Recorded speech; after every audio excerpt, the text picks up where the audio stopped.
Hello friends, स्वागत है आप सभी दोस्तों का। तो देखिए दोस्तों, ये कुछ वर्गमूल पर आधारित क्वेश्चन है। ठीक है, बहुत आसान क्वेश्चन है दोस्तों, लेकिन करने का तरीका थोड़ा इंपॉर्टेंट होगा कि आप इन्हें करते कैसे हैं। और कई बार जो है दोस्तों, नीचे का जो क्वेश्चन है सबसे लास्ट वाला, वो थोड़ा भारी भी हो जाता है कुछ स्टूडेंट्स के लिए। तो देखिएगा दोस्तों कैसे करेंगे।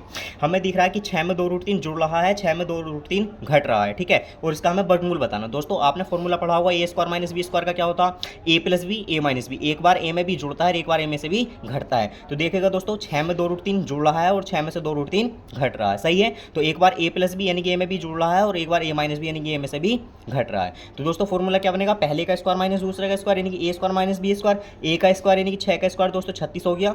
और 2 रूट 3 का स्क्वायर दोस्तों कैसे करेंगे, 2 का स्क्वायर हो गया 4 और रूट 3 का स्क्वायर हो गया पूरा 3। ठीक है, रूट 3 का मतलब होता है आधा 3, तो आधे 3 का मतलब पूरा 3 स्क्वायर हो गया। तो 4 तिया 12। ठीक है, 36 माइनस 12 दोस्तों कितना आ गया, 24 आ गया। और रूट लगा दिया हमने, क्यों, क्योंकि उसने कहा है वर्गमूल बताने के लिए।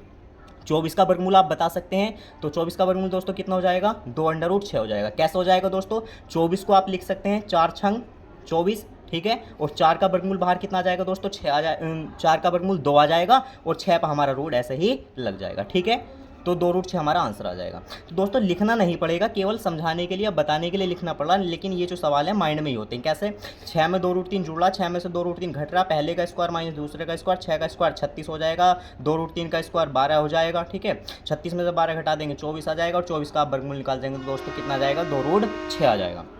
दूसरा सवाल देखिए दोस्तों, एनटीपीसी में आया हुआ है। इसमें क्या कहा है कि 18769 के वर्गमूल में कितने अंक होंगे दोस्तों। ठीक है, अब आप एक बात नोटिस कर लीजिए ध्यान से बिल्कुल। इसमें अंक देखिए कितने हैं, 1 2 3 4 5 अंक है दोस्तों। अगर आपके अंकों की संख्या अगर विषम है ना, तो उसमें 1 जोड़ दीजिए, तो 5 और 1 6 और 6 का आधा कर दीजिए आप दोस्तों, कितना हो जाएगा, 3 अंक इसमें आंसर हो जाएगा। यानी कि आप देखिएगा 2 कंडीशन होगी, या तो आपकी संख्या में जो अंक होंगे वे सम होंगे, जैसे 4 6 8 10 12 14 है ना, या 18 20 22, तो उनका तो आधा हो जाएगा डायरेक्टली। मान लीजिएगा संख्या में 8 अंक है तो 4 आपका आंसर आ जाएगा। वर्गमूल में कितने अंक होंगे, 4 अंक होंगे। संख्या में आपके 20 अंक हैं तो वर्गमूल में कितने होंगे, 10 अंक होंगे। संख्या में आपके अगर 7 अंक हैं तो क्या होंगे, आपका तो सम नहीं है तो 7 में एक जोड़ना पड़ेगा, 7 और 1 8, 8 का आधा 4। यानी कि अंकों की संख्या अगर सम होगी तो डायरेक्टली हम उसका आधा कर देंगे, लेकिन अंकों की संख्या अगर विषम होगी तो उसमें हम 1 जोड़ेंगे तब उसका आधा करेंगे, तो हमें पता चलेगा कि इसके वर्गमूल में कितने अंक होंगे। जैसे 5 अंक हैं तो 5 में 1 जोड़ा 6, 6 का आधा 3 आ गया।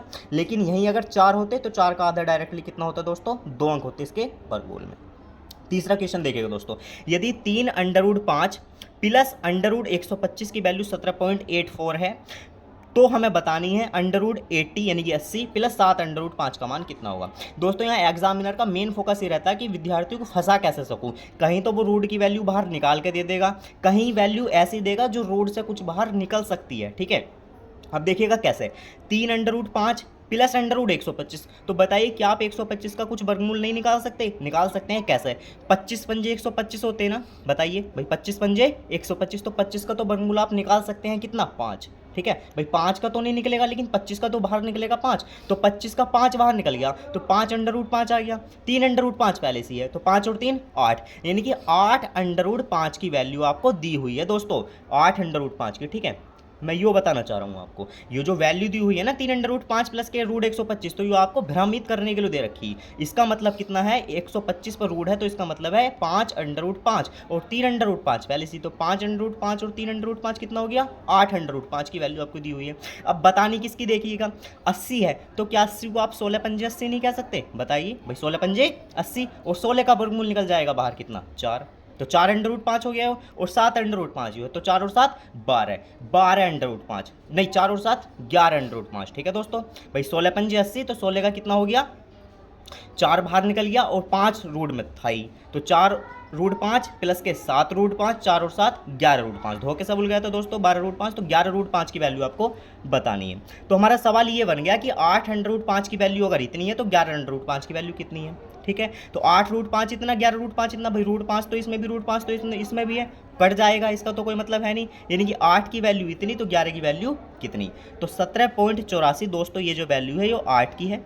ठीक है, 11 की वैल्यू आपको बतानी है, तो 8 से काट सकते हैं, 8 दूनी 16 पॉइंट लगा देंगे, 8 दूनी 16 2 बचा, 8 तिया 24, 3 से गुणा कर देंगे, 11 तिया 33, 11 दूनी 22, 23 24 25, 11 दूनी 22, 22 और 2 24, तो 24.53 यानी कि 24.53 दोस्तों इस सवाल का आपका आंसर आ जाएगा। देख सकते हैं। तो दोस्तों ये जो सवाल है देखिएगा, जो तीसरा सवाल है बहुत भारी लगता है कई स्टूडेंट्स को, लेकिन इसका जो सोचने का नज़रिया है वो यही होगा कि 125 है, इसे आप लिख कैसा सकते हैं, क्या 25 पंजे 125 नहीं कह सकते, 25 का रूट निकल जाएगा बाहर, 5 तो 5 रूट 5 प्लस 3 रूट 5 पहले से है, 5 और 3 8 रूट 5 की वैल्यू आपको दी हुई है।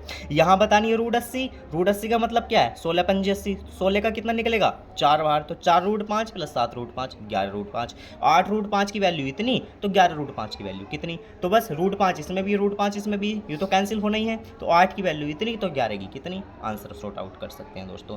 तो आई होप दोस्तों वीडियो को मैं समझाने में आपको सफल हो पाया हूँ, आपको समझ में अच्छे से आई होगी दोस्तों। अगर समझ में आई है तो दोस्तों वीडियो को लाइक और चैनल को सब्सक्राइब कर सकते हैं। थैंक यू दोस्तों।